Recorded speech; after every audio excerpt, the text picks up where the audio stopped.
창세기를 보고 있는데요.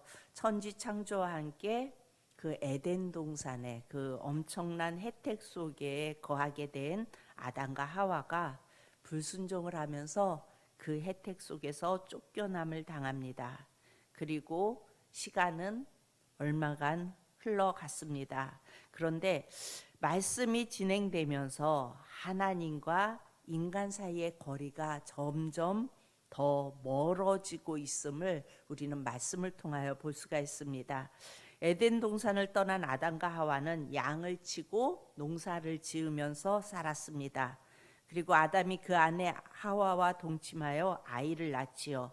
하나님을 떠난 상태에서 나온 이 첫 아이의, 그러니까 첫 사람들의 이야기인데, 그들이 드렸던 예배로 이 이야기는 시작이 됩니다. 창세기 2장에 보면은 명령한 대로 그들은 안식일을 잘 지켰고 예배하는 삶을 어찌됐든 그들은 살아갑니다. 그러나 그 예배 드리는 그 예배는 사람마다 다 달랐고, 그리고 하나님은 아벨의 제사는 받으시고 가인의 제사는 받지 않으시는 것을 봅니다. 오늘 3절과 4절을 보면요. 3절, 세월이 지난 후에 가인은 땅의 소산으로 제물을 삼아 여호와께 드렸고, 4절 시작. 아벨은 자기도 양의 첫 새끼와 그 기름으로 드렸더니 여호와께서 아벨과 그 제물은 받으셨으나. 아멘. 가인의 예배와 아벨의 예배의 모습을 오늘 말씀하고 있어요. 3절 4절에. 그런데 이 두 사람의 예배에 차이가 있었음을 보게 됩니다. 가인은 땅의 소산으로 제물을 삼아 드렸다고 합니다. 그리고 반면에 아벨은 양의 첫 새끼와 그리고 기름으로 드렸어요. 안식일을 거룩하게 지키라는 관점에서 아벨은 거룩히 구별하여 주 앞에 예배한 것으로 보입니다. 그러니까 양의 첫 새끼, 양들 아무거나 가져다가 드린 것이 아니라 양의 첫 새끼와 기름으로 드렸어요.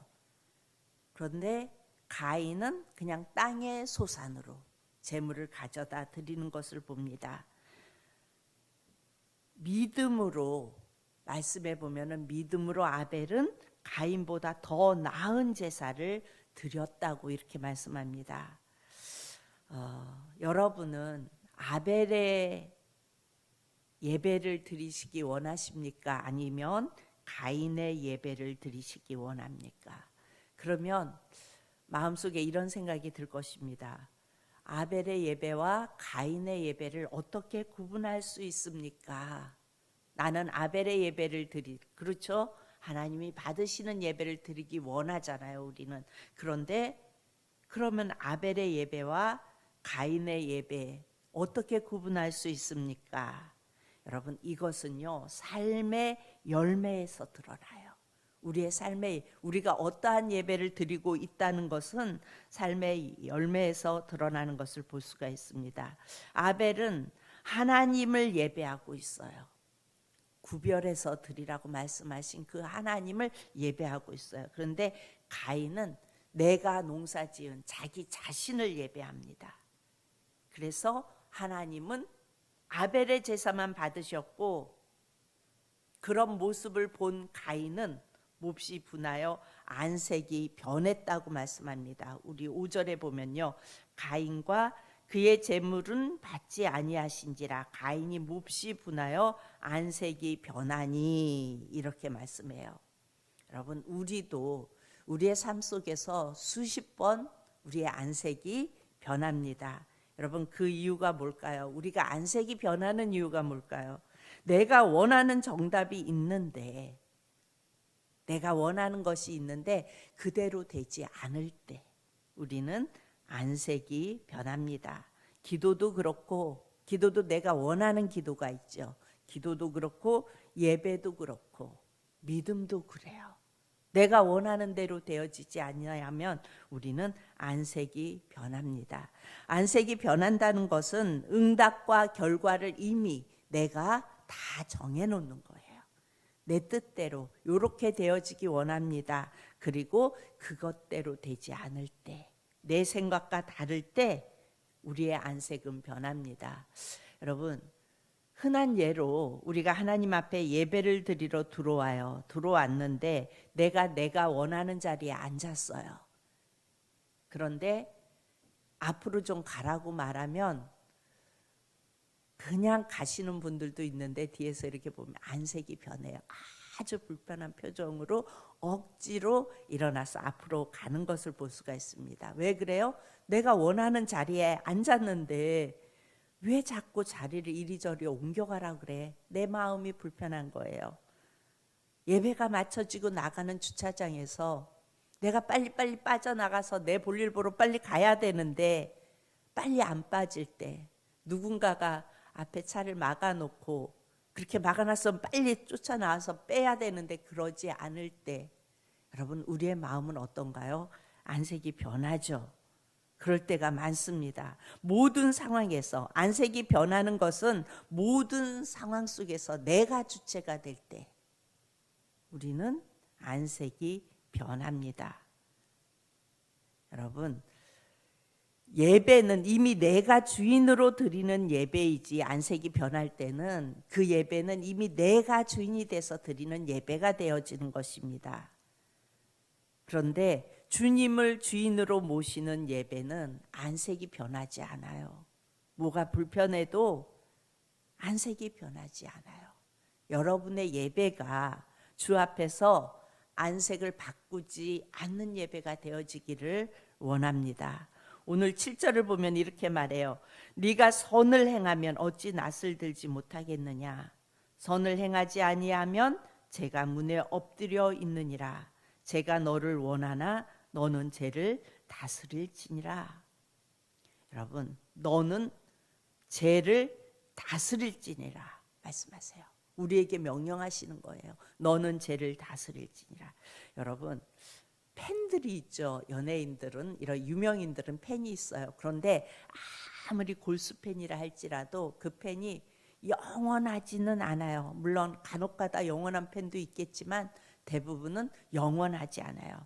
그런데 여러분 모두에게는 아주 영원한 왕팬이 다 있어요. 여러분 누굴까요? 누구요? 예수님. 예, 그래요. 예수님도 우리의 왕팬. 약간 우리가 예수님께 왕팬이어야 할 것 같은데, 여러분, 죄는요 왕팬이에요. 그 죄는 우리를 너무 원하고 또 원해요. 어디를 가든지 우리를 너무 좋아하고 아주 찰싹 달라붙어서 우리에게서 떨어지기를 원하지 않아요. 얼마나 왕팬이면 안 떨어져요. 여러분, 유명인들 좋아하지만, 그래서 하지만 안 떨어지기까지 좋아하지는 않잖아요. 그런데 죄는요 우리를 너무 원하고 또 원합니다. 그래서 우리는 작은 육신의 쾌락, 이걸 작은 것으로 여기지 말아야 돼요. 왜 그래요? 죄는 우리에게 붙어 있어서 우리가 조금만 틈을 내주면 그것을 이용해서 그것으로 우리를 다스리기 시작해요. 내가 죄를 다스리지 못하면 죄가 나를 다스리기 시작할 것입니다. 그래서 처음엔 작은 것에서 시작되죠. 조금. 그런데 그것이 나중에는 점점 커져서 중독이 돼요. 처음에는 술도, 어떤 성적인 문제도, 돈도, 어떤 도박, 마약, 이런 것들이 처음에는 조금씩 하다 보면 그것이 어떻게 돼요? 나중에는 나를 다스려요. 나를 끌고 다녀요. 죄는 우리를 다스릴 힘이 있어요. 그렇기 때문에 우리가 자꾸 틈을 내주다 보면 모든 것을 다 잃게 만듭니다.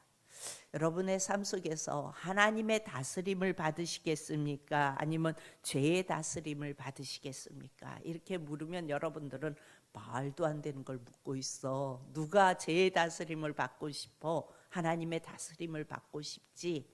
이렇게 이야기해요. 그런데 여러분, 참 문제는 뭐냐면 중간이 없다는 거예요. 중간쯤 있으면 약간씩 이렇게 왔다 갔다 지그재그로 하면서 잘 살아갈 수 있을 것 같은데 여러분 중간이 없어요.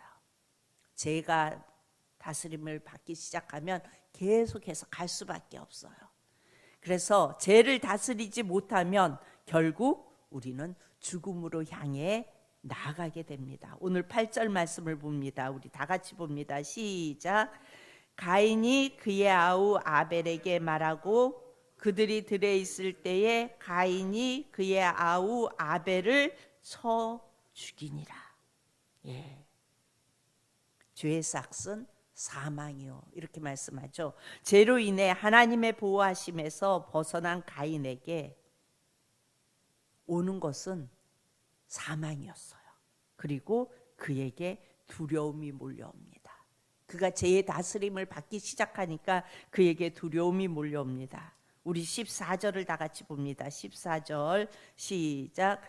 주께서 오늘 이 지면에서 나를 쫓아내시온즉 내가 주의 낯을 배웁지 못하리니 내가 땅에서 피하며 유리하는 자가 될지라 물은 나를 만나는 자마다 나를 죽이겠나이다. 예. 죄를 다스리지 못하고 결국 죽음으로 향해 나아갔던 이 가인은요, 이제는 그의 삶에서 죄로 인해 하나님의 보호하심에서 벗어난 가인에게 두려움이 몰려옵니다. 하나님이 주시는 마음은 여러분 두려워하는 마음이 아니라고 말씀하세요. 디모데후서에 보면 오직 능력과 사랑과 절제라고 말씀하세요. 그런데 가인은 잔뜩 두려움에 쌓여 있습니다. 나를 만나는 자마다 나를 죽일지 모릅니다. 두려워하고 있어요. 왜 그래요? 나의 성읍을 쌓아가면 하나님이 아닌 죄의 다스림 속에 거하면 사망으로 가는 길이기 때문에 두려울 수밖에 없어요. 그러기에 우리는 언제나 나의 연약함을 인정하고 영원하신 하나님의 그늘 아래 거할 수 있어야 됩니다. 그래야 사망을 이길 수 있는 것입니다. 오늘도 우리의 유한한 삶, 연약한 삶, 그렇죠? 그런 삶 속에 무한한 사랑을 부어주신 예수 그리스도 또한 영원한 생명의 주인이신 하나님의 이름을 부르며 그 그늘 아래 다스림을 받는 저와 여러분이기를 소망합니다. 여러분 중간은 없어요. 언제나 하나님의 그늘 아래 있어야 합니다.